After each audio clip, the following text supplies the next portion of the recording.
എനിക്ക് ഒരു 2-3 times TIA episode ഉണ്ടായിട്ടുണ്ട്. അപ്പോൾ അതിൻ്റെ ഫർദർ ഫർദർ ടെസ്റ്റിങ്ങിനായിട്ടാണ് കിംസിൽ വന്നത്. ആദ്യം മീറ്റ് ചെയ്തത് doctor Radhakrishnan സാറിനെയാണ്.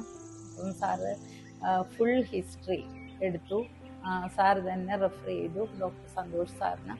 Sir DSA treatment DSAയുടെ test ചെയ്തു. പ്രോബ്ലം എന്താണെന്ന് അനലൈസ് ചെയ്തു. അടുത്ത ദിവസം തന്നെ അതിൻ്റെ ഫിസിഫാനിറസ്യത്തിനുള്ള റിമൂവലിനുള്ള പ്രോസസ്സും എൻഡോവാസ്കുലർ ചെയ്യുകയും ചെയ്തു. സത്യം പറഞ്ഞാൽ എനിക്ക് എന്താ ചെയ്തതെന്നോ ഇപ്പം എങ്ങനെ ബെറ്ററായെന്നോ ഒരു മിറക്കിൾ പോലെ തോന്നുകയാണ്. അത്രയ്ക്കും നല്ല ട്രീറ്റ്മെൻറ്റാണ് എനിക്ക് ഇവിടുന്ന് കിട്ടിയത്. I am so happy with the treatment in KIMS.